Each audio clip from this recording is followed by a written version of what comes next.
സ്നേഹമേ നീ തന്നദാനമല്ലേ ഈ ജീവിതം നിൻ കൈകളിൽ വീഴുന്നു ഞാൻ സമ്പൂർണ്ണമായി ഈ ജീവിതം നിൻ കൈകളിൽ വീഴുന്നു ഞാൻ സമ്പൂർണ്ണമായി ഈ ജീവിതം എൻ ദൈവമേ എൻ സ്നേഹമേ നീ തന്നദാനമല്ലേ ഈ ജീവിതം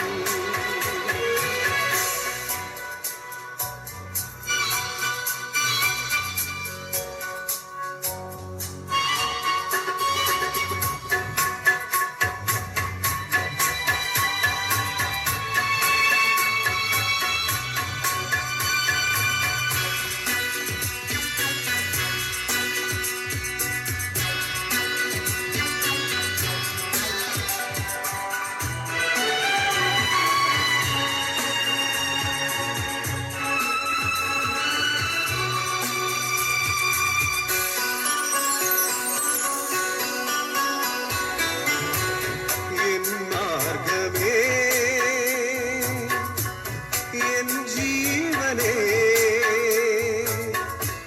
നീ എൻ്റെ കൈ പിടിക്കൂ ഈ യാത്രയിൽ എൻ മാർഗമേ എൻ ജീവനേ നീ എൻ്റെ കൈ പിടിക്കൂ ഈ യാത്രയിൽ ഇരുൾ മൂടും നേരമാ ഇനി എൻ്റെ വീതിയിൽ നിറദീപശാഖയാ വഴികാട്ടു നീ എൻ ദൈവമേ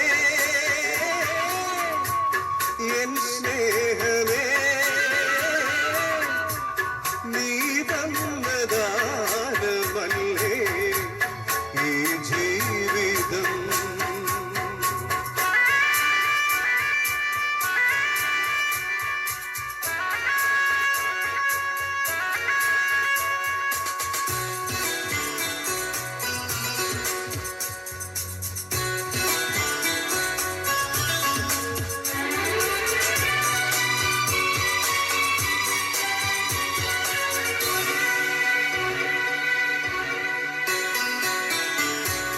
എൻ ശാന്തിയേ എൻ മോക്ഷമേ നീ മാത്രമാണു നാഥാ എന്നാശ്രയം എൻ ശാന്തിയേ എൻ മോക്ഷമേ നീ മാത്രമാണു നാഥാ എന്നാശ്രയം ഇനിയുള്ള കാലമിൽ സുവിശേഷ പാതയിൽ അവിടുത്തെ സാക്ഷിയാ നീങ്ങിടും ഞാൻ എൻ ദൈവമേ എൻ സ്നേഹമേ നീ തന്നദാനമല്ലേ ഈ ജീവിതം നിൻ കൈകളിൽ വീഴുന്നു ഞാൻ സമ്പൂർണ്ണമായി ഈ ജീവിതം നിൻ കൈകളിൽ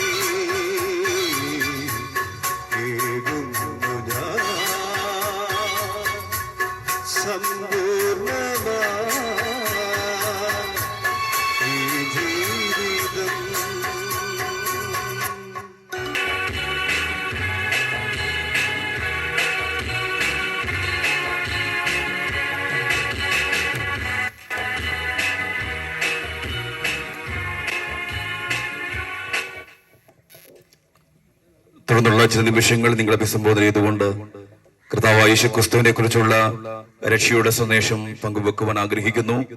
പ്രാർത്ഥന പൂർവം ആ സന്ദേശത്തിന് വേണ്ടി കാതുകുറിപ്പിച്ചാലും നിശ്ചയമായും നിങ്ങളുടെ ഹൃദയങ്ങൾക്ക് അത് ആശ്വാസമായി തീരും, ജീവിതത്തിന് അർത്ഥമുള്ളതായി തീരും. തുടർന്നുള്ള കർത്താവായ യേശുക്രിസ്തുവിനെ കുറിച്ചുള്ള പവിത്ര സുവിശേഷത്തിന്റെ വിളംബരം നടത്തേണ്ടതിനായി കർത്താവിൽ അനുഗ്രഹീതനായ ദേവദാസൻ പാസ്റ്റർ മനോജ് തിരുവഞ്ചൂരിനെ ഏറെ സ്നേഹപൂർവ്വം സ്വാഗതം ചെയ്യുന്നു.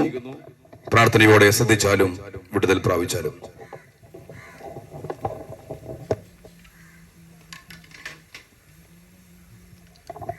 ഈ പ്രചരണ പരിപാടിയുടെ അധ്യക്ഷൻ, ഈ ശബ്ദശ്രവണ സമയിൽ വീടുകളിലും വീഥികളിലും ഒക്കെ ഇരുന്നുകൊണ്ട് ഞങ്ങളെ ശ്രദ്ധിക്കുന്ന ഈ നാട്ടിലെ നല്ലവരായ പ്രബുദ്ധരായ എല്ലാ ജനമനസ്സുകൾക്കും ഞങ്ങളുടെ ക്രിസ്തീയ അഭിവാദ്യങ്ങൾ അർപ്പിച്ചുകൊള്ളുകയാണ്. ഒരുപക്ഷെ ഈ ശബ്ദ സംവിധാനത്തിലൂടെ ഞങ്ങളെ ശ്രദ്ധിക്കുന്ന പ്രിയപ്പെട്ടവരുടെ ഉള്ളിൽ നിരവധി ചോദ്യങ്ങൾ ഉണ്ടാകാം. എന്തുകൊണ്ടാണ് ഇതുപോലെയുള്ള ശബ്ദ സംവിധാനങ്ങൾ ഉപയോഗിച്ച് തിരുവോരങ്ങളിൽ നിന്നുകൊണ്ട് ഇതുപോലെയുള്ള പ്രഭാഷണങ്ങൾ നടത്തുന്നത് എന്നുള്ള ചിന്ത നിങ്ങളുടെ ഉള്ളിൽ ഒരുപക്ഷെ അങ്കുരിക്കാം. പ്രിയപ്പെട്ട സുഹൃത്തുക്കളെ, സഹോദരങ്ങളെ, ഞങ്ങൾക്ക് നിങ്ങളോട് പറയുവാനുള്ള ഈ ലഘു സന്ദേശം നിങ്ങൾ ശ്രദ്ധിച്ചു കഴിയുമ്പോൾ നിങ്ങൾക്ക് മനസ്സിലാകും, ഇതുപോലെയുള്ള പ്രചരണ പരിപാടികൾ കൊണ്ട് ആവശ്യകതയുണ്ട്, അത് പ്രയോജനമാണ് എന്നുള്ളത് നിങ്ങൾക്ക് മനസ്സിലാക്കുവാൻ സാധിക്കും. ഒരു ഉദാഹരണം ഞാൻ നിങ്ങളുടെ മുമ്പിൽ അവതരിപ്പിച്ചുകൊണ്ട് എന്റെ ലഘു പ്രഭാഷണത്തിലേക്ക് പ്രവേശിക്കുവാൻ ഞാൻ ആഗ്രഹിക്കുകയാണ്. ഇതുപോലെയുള്ള ഒരു പ്രചരണ പരിപാടിയുമായി ഞങ്ങൾ മലപ്പുറം ജില്ലയിൽ നിൽക്കുമ്പോൾ ഞങ്ങളുടെ വാഹനം ഇതുപോലെ റോഡ് സൈഡിൽ ചേർത്ത് നിർത്തി ഞങ്ങളുടെ ഉച്ചഭാഷണയുടെ ശബ്ദ സംവിധാനം ഉപയോഗിച്ചുകൊണ്ട് ഞങ്ങളുടെ പ്രോഗ്രാം ആരംഭിക്കുകയാണ്. ഞങ്ങളുടെ പ്രോഗ്രാമിന് മുൻപായി ഞങ്ങളൊരു പ്രഭാഷണത്തിന് മുൻപായി ഞങ്ങൾ ഇതുപോലെ പാട്ടുകൾ പാടാറുണ്ട്. ഞങ്ങൾ പാട്ട് പാടുവാൻ തുടങ്ങുമ്പോൾ ഞങ്ങളുടെ എതിരെയുള്ള ഒരു ഷോപ്പിന്റെ മുന്നിൽ ഒരു ചെറുപ്പക്കാരൻ ഓടി വന്ന് ഇരിക്കുന്നത് കാണുവാനിടയായി. ഞങ്ങളുടെ പാട്ടുകൾ തീർന്നതിന് ശേഷം ഞങ്ങളുടെ പ്രഭാഷണം ഇതുപോലെ ആരംഭിക്കുമ്പോൾ ഞങ്ങളുടെ കൂടെയുള്ള ഒരു കർത്തദാസൻ ഇതുപോലെ പ്രഭാഷണ പരമ്പര നടത്തിക്കൊണ്ടിരിക്കുമ്പോൾ അതിന് നടുവിൽ ആ ചെറുപ്പക്കാരൻ തന്റെ കടയുടെ പുറകിലേക്ക് ഓടിപ്പോയി ഏതാനും മിനിറ്റുകൾക്കകം വീണ്ടും വന്നിരുന്ന് ആ പ്രഭാഷണം മുഴുവൻ ശ്രദ്ധിച്ചതിന് ശേഷം ഞങ്ങളുടെ അരികിലേക്ക് വന്നു നിന്നുകൊണ്ട് പറയുകയാണ്, പ്രിയപ്പെട്ടവരെ, എനിക്ക് വേണ്ടി പ്രാർത്ഥിക്കണം. അപ്പൊ ഞങ്ങൾ ചോദിച്ചു, എന്താണ് താങ്കൾ ഇങ്ങനെ പറയുവാനുള്ള സാഹചര്യം എന്താണെന്ന് അദ്ദേഹത്തോട് ചോദിക്കുമ്പോൾ അദ്ദേഹം പറഞ്ഞത്, ഞാനൊരു തികഞ്ഞ മദ്യപാനിയാണ്. മദ്യപാന നിമിത്തം എന്റെ ജീവിതം തന്നെ തകർന്നു, എന്റെ ബിസിനസ് തകർന്നു, ജീവിതത്തിൽ ലക്ഷ്യബോധമില്ലാത്തവനായി തീർന്ന ഒരു വ്യക്തിയാണ് ഞാൻ. പണ്ട് മുതലേ എനിക്ക് പാട്ടുകളോട് കമ്പമുള്ളത് കൊണ്ട് നിങ്ങളിവിടെ പാടിയ പാട്ടുകൾ ശ്രദ്ധിച്ചപ്പോൾ അടുത്ത പരിപാടി എന്താണെന്ന് കൂടെ കേൾക്കുവാനുള്ള ആഗ്രഹം എന്റെ ഹൃദയത്തിനകത്തുണ്ടായി. ഞാനത് ശ്രദ്ധിച്ചുകൊണ്ടിരുന്നപ്പോഴാണ് എനിക്ക് മനസ്സിലായത്, നിങ്ങൾ വരുന്നതിന് മുൻപ് ഞാൻ എന്റെ കടയുടെ പുറകിൽ ഒരു മദ്യക്കുപ്പിയെടുത്ത് പൊട്ടിച്ച് ഗ്ലാസ്സിലേക്ക് ഒഴിക്കുവാൻ തുടങ്ങിയപ്പോഴാണ് ഈ മൈക്കിന്റെ ശബ്ദം എന്റെ കാതുകളിൽ വന്ന് അലയടിക്കുവാനിടയായി. അത് എന്താണ് എന്നറിയുവാനാണ് ഞാൻ എന്റെ കടയുടെ മുൻപിലേക്ക് വന്നത്. വന്നപ്പോഴാണ് നിങ്ങളുടെ പാട്ടുകളും പ്രഭാഷണങ്ങളും എന്റെ ജീവിതത്തെ ആകെ തകിടം മറിക്കുവാനിടയായി. ഞാൻ മദ്യക്കുപ്പി പൊട്ടിച്ച് ഗ്ലാസ്സിലേക്ക് ഒഴിക്കുവാൻ വെച്ചിരുന്ന ആ മദ്യക്കുപ്പിയും കുടിക്കുവാൻ വെച്ചിരുന്ന ഗ്ലാസും തല്ലിപ്പൊട്ടിച്ചതിന് ശേഷം ഇനി ഒരിക്കലും ഞാൻ മദ്യപിക്കത്തില്ല എന്നുള്ള ഒരു തീരുമാനമെടുത്തുകൊണ്ടാണ് ഞാൻ നിങ്ങളുടെ മുമ്പിൽ വന്ന് എന്നോട് പ്രാർത്ഥിക്കണം എന്ന് ഞാൻ പറഞ്ഞത്. പ്രിയപ്പെട്ടവരെ, ഞങ്ങളോട് നിരവധി ആളുകൾ ചോദിക്കാറുണ്ട്, നിങ്ങൾ ഇതുപോലുള്ള പ്രചരണ പരിപാടികൾ നടത്തുന്നത് കൊണ്ട് എന്തെങ്കിലും പ്രയോജനമുണ്ടോ? ഉണ്ട്. അദ്ദേഹത്തിന്റെ പേര് രാധാകൃഷ്ണൻ എന്നാണ്. രാധാകൃഷ്ണൻ രാധാകൃഷ്ണൻ എന്ന് പറയുന്ന ഈ ചെറുപ്പക്കാരന്റെ ജീവിതത്തിൽ ഇതുപോലുള്ള പ്രചരണ പരിപാടികൾ കൊണ്ട് മാറ്റം വരുത്തുവാൻ ഇടയായി തീർന്നെങ്കിൽ ഇവിടെ ഞങ്ങൾ നടത്തുന്ന ഈ പരിപാടികൾ കൊണ്ട്, ഈ പ്രോഗ്രാം കൊണ്ട് ഈ നാടിന് നന്മയുണ്ടാകും, അനുഗ്രഹമുണ്ടാകും എന്നുള്ളതായിരിക്കുന്ന ആ സത്യം ആർക്കും നിഷേധിക്കുവാൻ സാധ്യമല്ല. കാരണം ഇന്നിന്റെ സമൂഹം അനുഭവിച്ചുകൊണ്ടിരിക്കുന്ന യാഥാർത്ഥ്യങ്ങളെ മനുഷ്യന് നിഷേധിക്കുവാൻ കഴിയത്തില്ല. പ്രത്യേകിച്ച് നമ്മുടെ കേരളം എന്ന് പറയുന്നത് സാക്ഷര സമ്പന്നത കൊണ്ട് നിറഞ്ഞിരിക്കുന്ന ഒരു നാടാണ് നമ്മുടെ കേരളം എന്ന് പറയുന്നത്. ഇങ്ങനെ എഴുതി ആദിവശ സന്ധ്യ പൂത്തത് ഇവിടെയാണ്, ആദി സർഗ താളമാർന്നത് ഇവിടെയാണ്, ബോധനില പാൽക്കറന്ന മാമുനിമാർ തപം ചെയ്ത നാടായിരുന്നു നമ്മുടെ നാട്. കേരളത്തിന്റെ പ്രകൃതി മനോഹാരിതയും സാംസ്കാരികമായിരിക്കുന്ന സമ്പന്നതയും വിദ്യാഭ്യാസത്തിൻ്റെതായിരിക്കുന്ന ഉന്നതമായ നിലവാരങ്ങളും പ്രകൃതി രമണീയമായിരിക്കുന്ന അനുഭവങ്ങളെ കണ്ടുകൊണ്ട് നമ്മുടെ നാടിനെ നോക്കിക്കൊണ്ട് വൈദേശികർ ഇങ്ങനെ പറഞ്ഞു, it is God's own country, ഇത് ദൈവത്തിന്റെ സ്വന്തം നാടാണ്. എന്തുകൊണ്ടും നല്ല രീതിയിൽ അഭിമാനം കൊള്ളുവാൻ മലയാളി വളർന്ന് ഉന്നതമായ നിലവാരത്തിലേക്ക് എത്തിച്ചേർന്നപ്പോൾ, പ്രിയപ്പെട്ടവരെ, ഇന്ന് ലോകത്തിന് നടുവിലും നമ്മുടെ രാജ്യത്തിന് നടുവിലും ഏറ്റവും അധപ്പതിച്ച ഒരു സംസ്ഥാനമായി മാറിക്കഴിഞ്ഞിരിക്കുന്നു നമ്മുടെ കേരളം എന്ന് പറയുന്നതിൽ വിരോധമില്ല. കാരണം ഇന്നിന്റെ വർത്തമാന പത്രങ്ങളും ദൃശ്യശ്രവണ മാധ്യമങ്ങളിലൂടെ നമ്മുടെ കാതുകളിലും കണ്ണുകളിലും എത്തുന്ന ഓരോ വാർത്തകളും മനുഷ്യ മനസാക്ഷിയെ ഞെട്ടിപ്പിക്കുന്ന, മനുഷ്യ മനസാക്ഷിയെ മരയിപ്പിക്കുന്ന വാർത്തകളായി മാറിക്കൊണ്ടിരിക്കുകയാണ്. സാംസ്കാരികമായും സാമൂഹികപരമായും ഒക്കെ ഇവിടുത്തെ ആളുകൾ നമ്മുടെ സമൂഹത്തിന് സംഭവിച്ചിരിക്കുന്ന മൂല്യങ്ങൾക്ക് അതിനെ ഉയർത്തിപ്പിടിക്കുവാൻ, അത് സംഭവിച്ച ചുതികളിൽ നിന്ന് രക്ഷപ്പെടുത്തുവാൻ ആളുകൾ ഇവിടെ അഹോരാത്രം പണിപ്പെട്ട് നടക്കുകയാണ്. നമുക്കറിയാം, 2022 നവംബർ മാസം 1-ാം തീയതി കേരളപ്പിറവി നമ്മുടെ കേരളത്തിലെ മലയാളികൾ ആഘോഷമാക്കി മാറ്റിയപ്പോൾ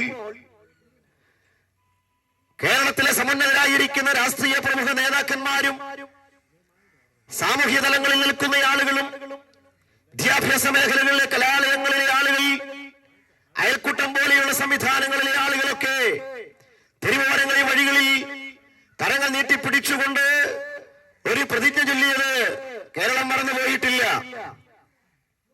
ഈ നമ്മുടെ നാടിനെ, നമ്മുടെ കേരളത്തെ ലഹരി വിമുക്ത കേരളമാക്കി മാറ്റുവാനുള്ള പ്രതിജ്ഞയെടുത്തു.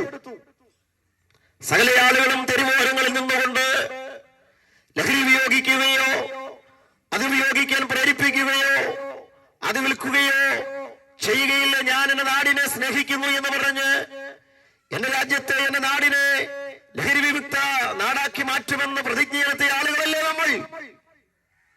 ആ പ്രതിജ്ഞയെ കാറ്റിൽ പറത്തിക്കൊണ്ട് സമൂഹമെന്ന് ഒരു വല്ലാത്ത ഗതികെട്ട അവസ്ഥയിലേക്ക് മാറിക്കഴിഞ്ഞിരിക്കുന്നു എന്ന് പറയുന്നതിൽ നമുക്ക് അഭിമാനം കൊള്ളുവാൻ സാധ്യമല്ല. വളരെ അപമാനകരമായ വിഷയമായത് മാറിക്കഴിഞ്ഞിരിക്കുകയാണ്.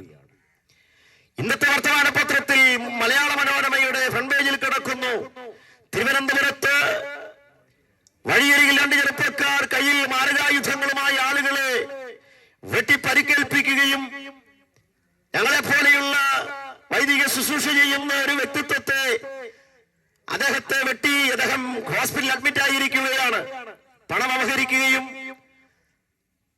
സ്വർണ്ണാഭരണങ്ങൾ ആകെ മോഷ്ടിക്കുകയും ചെയ്തു എന്നൊക്കെയുള്ള വാർത്ത ഇന്നത്തെ രാവിലത്തെ പത്രത്തിൽ വന്ന വാർത്തയാണ്. പത്രക്കാരവിടെ എഴുതിയിരിക്കുന്ന 2 ചെറുപ്പക്കാരും അവർ ലഹരിക്ക് അടിമകളാണ് എന്നാണ് എഴുതിയിരിക്കുന്നത്. നാളെയുടെ വാഗ്ദാനങ്ങളായി മാറേണ്ട, നമ്മുടെ രാജ്യത്തെ ഭരിക്കേണ്ട, നമ്മുടെ നാടിനെ ഭരിക്കേണ്ട, ഇവിടുത്തെ ഡോക്ടർമാരായി, എഞ്ചിനീയർമാരായി, ശാസ്ത്രജ്ഞന്മാരായി തീരേണ്ട നമ്മുടെ ഇളം തലമുറകൾ മദ്യത്തിനും മയക്കുമരുന്നിനും ലഹരി മരുന്നിനുമൊക്കെ അടിമകളായി വഴിയോരങ്ങളിൽ പൊലിഞ്ഞു പോകുന്ന ജീവിതത്തെ തകർത്തു കളയുന്ന സാഹചര്യത്തിലേക്ക് ആ വല്ലാത്ത ഗതികെട്ട അവസ്ഥയിലേക്ക് നമ്മുടെ സമൂഹം ഇന്ന് വന്നെത്തി നിൽക്കുകയാണ്. കുറച്ചു നാളുകൾക്ക് മുമ്പാണല്ലോ നമ്മളെയൊക്കെ വാട്സാപ്പിലും ഫേസ്ബുക്കിലും ഒക്കെ വന്ന വീഡിയോയുടെ മല്ലപ്പള്ളിയിൽ ബസ് സ്റ്റാൻഡിൽ നിന്നുകൊണ്ട് +1 +2 പഠിക്കുന്ന പെൺകുഞ്ഞുങ്ങൾ പുകവലിച്ചുകൊണ്ട് ചുണ്ടോട് ചുണ്ട് ചേർത്ത് പിടിച്ച ഒരുവളെ വായിലേക്ക് പുകച്ചുരുളുകൾ ഊതിവിടുന്ന വാർത്തകൾ നമ്മൾ കണ്ടുമറന്നവരല്ല. പ്രിയപ്പെട്ടവരെ, ഇവിടെ സാംസ്കാരികമായിരിക്കുന്ന പൈതൃകം നാം ഉയർത്തിപ്പിടിക്കുമ്പോൾ അതിനെതിരെ പോരാടുന്ന ആളുകളില്ലാഞ്ഞിട്ടല്ല.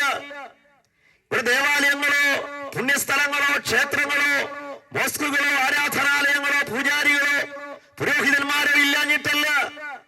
ദേവാലയങ്ങൾ കൊണ്ടും പുണ്യസ്ഥലങ്ങൾ കൊണ്ടുമൊക്കെ നിറയപ്പെട്ട നാടാണ് നമ്മുടെ നാട്. ജാതി മതഭേദമില്ലാതെ സർവരും സോദരത്തേരെ വാഴുന്ന മാതൃകാ സ്ഥാനമാണ് ഈ മണ്ണെന്ന് പറഞ്ഞ ശ്രീ നാരായണ ഗുരുസ്വാമി ജാതിയുടെ പേരിലും മതത്തിന്റെ പേരിലും വർണ്ണത്തിന്റെ പേരിലും ഒക്കെ ഇവിടെ നടക്കുന്ന അക്രമങ്ങളുടെ പരമ്പരകൾ ചരിത്രമായി മാറിക്കൊണ്ടിരിക്കുകയാണ്. ഈ സമൂഹത്തെ എങ്ങനെ മുന്നിൽ കൊണ്ടുവരാം, ഈ സമൂഹത്തെ എങ്ങനെ അതിൽ നിന്ന് മോചിപ്പിച്ചെടുക്കാം എന്നുള്ള ലക്ഷ്യത്തോടുകൂടി ഒരു സന്ധിയില്ലാ സമരം എന്ന പോലെ ഇറങ്ങി പുറപ്പെട്ടവരാണ് ഞങ്ങൾ. ഇതുപോലെ തെരുവോരങ്ങളിലും കവലകളിലുമൊക്കെ നിന്നുകൊണ്ട് കവലപ്രസംഗങ്ങൾ നടത്തി ഒരാളെയെങ്കിലും അതിൽ നിന്ന് മോചിപ്പിച്ചാൽ, ഒരു മദ്യപാനിയെങ്കിലും മദ്യപാനം ഉപേക്ഷിച്ചാൽ അവന്റെ കുടുംബം രക്ഷപ്പെടും, അവന്റെ കുഞ്ഞുങ്ങൾ രക്ഷപ്പെടും, അവന്റെ സമൂഹം രക്ഷപ്പെടുമെന്നുള്ളതായിരിക്കുന്ന ലക്ഷ്യത്തോടു കൂടിയാണ് ഞങ്ങൾ ഇങ്ങനെ ഇറങ്ങി പുറപ്പെട്ടിരിക്കുന്നത്. ചില ആളുകൾ പറയാറുണ്ട്, ഇവർക്ക് ജോലിയില്ല, വേലയില്ല, കൂലിയില്ല, തൊഴിലില്ല, നേരം വെളുക്കുമ്പോൾ ഇങ്ങനെ ഇറങ്ങിക്കോളും എന്ന് പറയുന്ന ആളുകൾ ഞങ്ങൾ കണ്ടിട്ടുണ്ട്, ഞങ്ങളോട് അവർ പറഞ്ഞിട്ടുമുണ്ട്. പൊന്നുകുന്നത്തിതുപോലെ പരിപാടി നടത്തുമ്പോൾ ആളുകൾ പറയാണ് അവരെ കല്ലെറിയണം, ഇവന്മാരെയൊക്കെ തല്ലി ഇവിടെ നിന്ന് ഓടിക്കണം.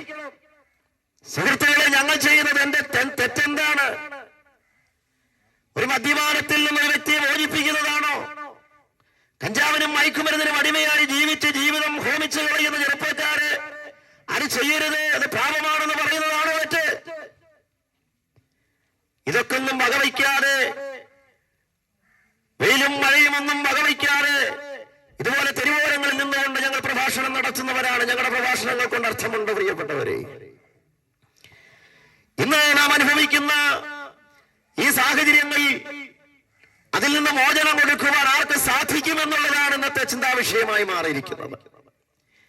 TV ചാനലുകളുടെ വാർത്താ ചാനലുകളിൽ ചർച്ചാ വിഷയമായി മാറിക്കൊണ്ടിരിക്കുന്ന രാഷ്ട്രീയ വിഷയത്തെക്കാൾ ഉപരി മനുഷ്യനെന്ന് ചർച്ച ചെയ്യേണ്ടത് നമ്മുടെ സമൂഹത്തെ എങ്ങനെ മുഖ്യധാരയിലേക്ക് കൊണ്ടുവരുവാൻ കഴിയും.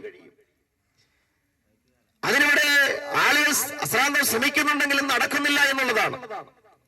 ഞാനൊരു ഡോക്ടർ എഴുതിയ റിപ്പോർട്ടിൽ നിന്ന് വായിച്ചത് ഇങ്ങനെയാണ്: ഒരു മദ്യപാനിയെ മദ്യപാനത്തിൽ നിന്ന് അവനെ രക്ഷപ്പെടുത്തുവാൻ ആർക്കും സാധ്യമല്ല. ഒരു പരിധിവരെ മരുന്ന് കൊണ്ടൊക്കെ സാധ്യമാകും. മരുന്ന് കഴിച്ചാൽ ഒരു പരിധിവരെയൊക്കെ അതിന് തടഞ്ഞു നിർത്താമെന്നാണ് വൈദ്യശാസ്ത്രം പറയുന്നത്. എന്നാൽ ആ ഡോക്ടർ അവസാനം അതിന്റെ അടിക്കുറിപ്പിൽ എഴുതിയിരിക്കുന്നത് ഇങ്ങനെയാണ്: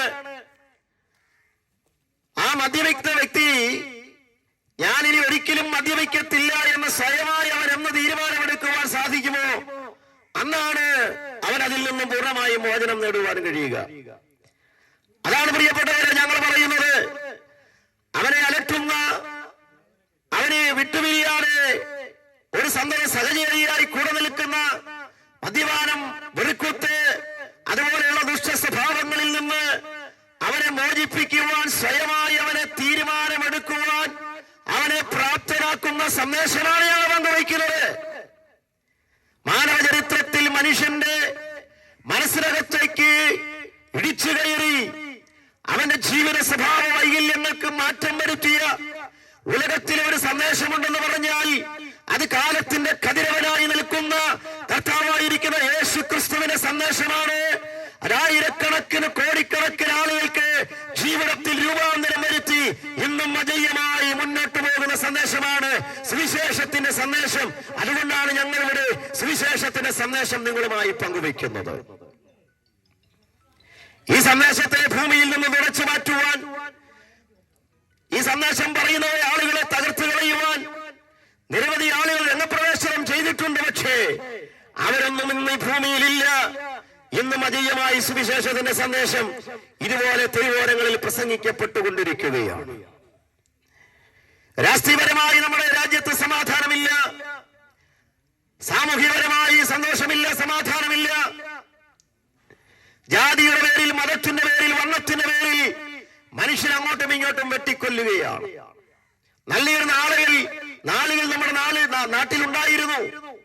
ഒരു 50 വയസ്സ് പ്രായം പുറകിലുള്ള ആളുകളോട് ചോദിച്ചാൽ പറയും, ഹൈന്ദവനെന്നോ ക്രൈസ്തവനെന്നോ മുസൽമാനെന്നോ വ്യത്യാസമില്ലാതെ സകലരും ഒരുപോലെ ജീവിച്ചിരുന്ന ഒരു സമൂഹം ഇവിടെ ഉണ്ടായിരുന്നു.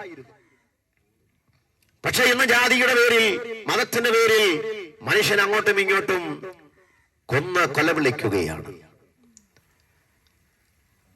നമുക്കറിയാം, മനുഷ്യനെ ഈ ഭൂമിയിൽ സൃഷ്ടിക്കുമ്പോൾ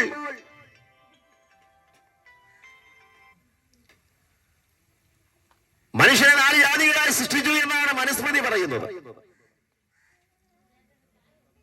ഈശ്വരന്റെ മുഖഭാവമായി ബ്രാഹ്മണൻ നിൽക്കുമ്പോൾ അവന്റെ നെഞ്ചും കൈയും ക്ഷത്രിയനായും, അവന്റെ തുടയുടെ ഭാഗം വൈശ്യനായും, അവന്റെ കാൽഭാഗം ശൂദ്രനായും വേർതിരിച്ചുകൊണ്ട് മനുഷ്യനെ 4 തട്ടിലേക്ക് മാറ്റി നിർത്തുവാനിടയായി.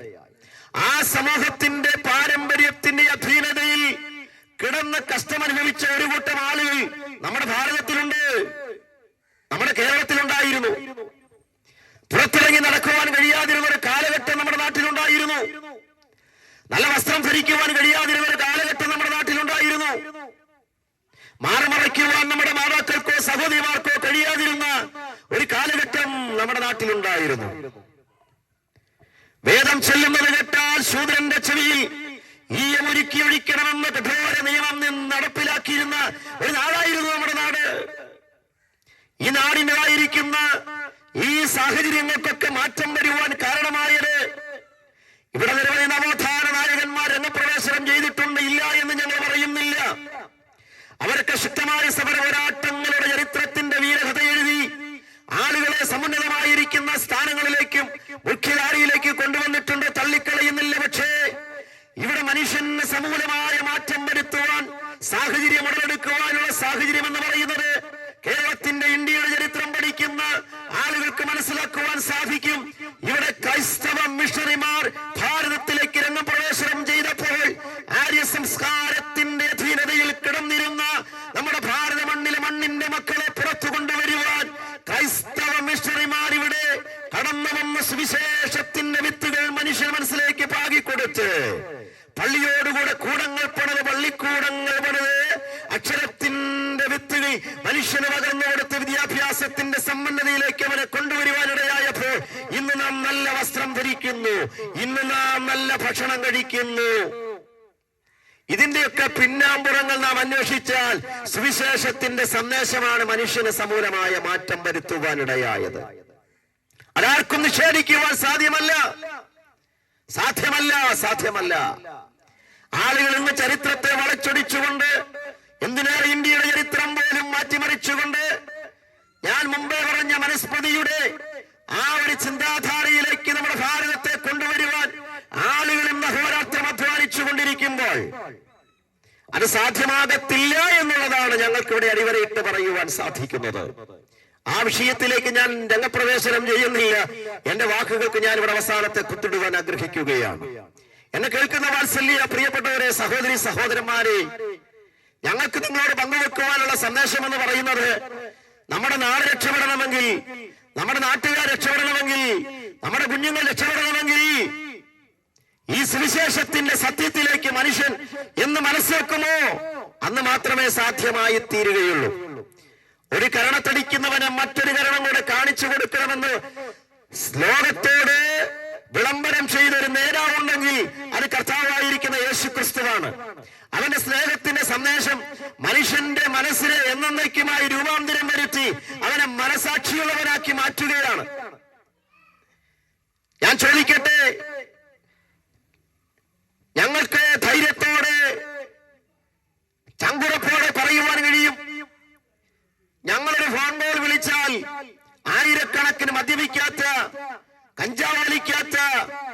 അടിപിടി ഉണ്ടാക്കാത്ത നിരവധി ആളുകളെ ഞങ്ങൾക്കിവിടെ നിർത്തുവാൻ സാധിക്കും.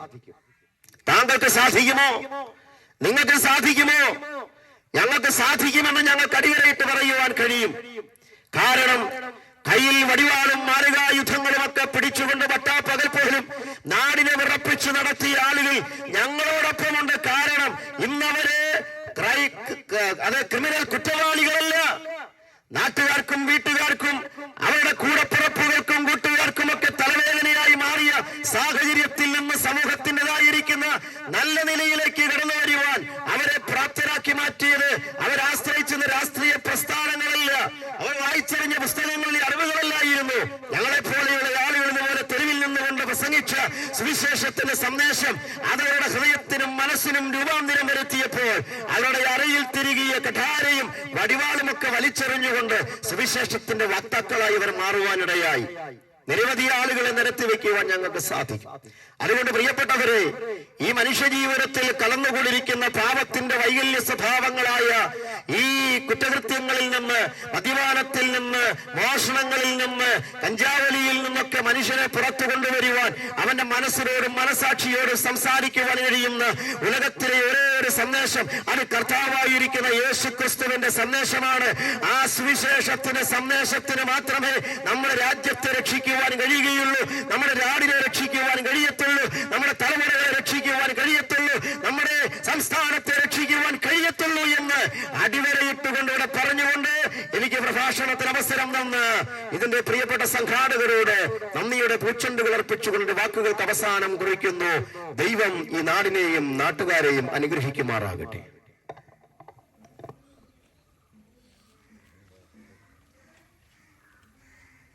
പരിമിതമായ സമയത്തിനുള്ളിൽ വളരെ ആധികാരികമായി യേശുക്രിസ്തുവിനെ കുറിച്ചുള്ള സുവിശേഷത്തിന്റെ സന്ദേശം പങ്കുവച്ച ബഹുമാനിയ മനോജ് പാസ്റ്ററോടുള്ള നന്ദി ദൈവനാമത്തിൽ അറിയിക്കുന്നു. ഈ പകൽ നിങ്ങൾ കേട്ട സന്ദേശം ഹൃദയത്തിൽ ഏറ്റെടുത്തുകൊണ്ട് ശിഷ്ടകാലം അനുഗ്രഹീതമായ ഒരു ജീവിതം നയിപ്പാൻ വളരെ ആത്മാർത്ഥമായി വളരെ സ്നേഹത്തോടെ ഞങ്ങൾ നിങ്ങളെ ഓർമ്മപ്പെടുത്തുകയാണ്.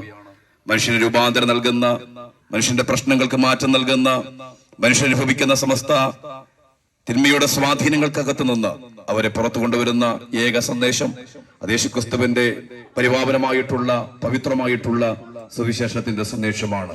സുവിശേഷം ആരെയും കൊല്ലുന്നില്ല, സുവിശേഷം ആരെയും നശിപ്പിക്കുന്നില്ല. ഇത് രക്ഷയുടെ സന്ദേശമാണ്, ഇത് സ്നേഹത്തിന്റെ സന്ദേശമാണ്, ഇത് സമാധാനത്തിന്റെ സന്ദേശമാണ്, ഇത് നിത്യജീവന്റെ സന്ദേശമാണ്. ആ സന്ദേശം ഹൃദയത്തിൽ ഏറ്റെടുത്തുകൊണ്ട് അനുഗ്രഹീതമായ ജീവിതം നയിപ്പാൻ ഞങ്ങളുടെ ബഹുമാന ശ്രോതാക്കളെ സ്നേഹത്തോടെ ഓർമ്മപ്പെടുത്തുന്നു. ദൈവവചനം സംബന്ധിച്ചുകൂടെ നിങ്ങൾ അറിയാൻ ആഗ്രഹിക്കുന്നെങ്കിൽ നിശ്ചയമായും ഞങ്ങൾ നിങ്ങളെ സഹായിപ്പാൻ പ്രതിജ്ഞാബദ്ധരാണ്.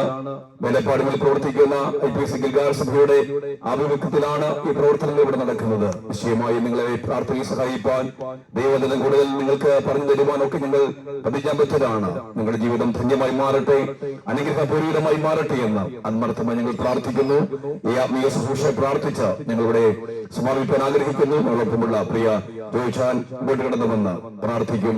പ്രിയദൈവാസനേഷണിക്കും കാരുണ്യവാനായ ദൈവമേ, സ്വർഗീയ നല്ല പിതാവേ, ഈ നല്ല പൗരനായി സ്തോത്രം ചെയ്യുന്നു.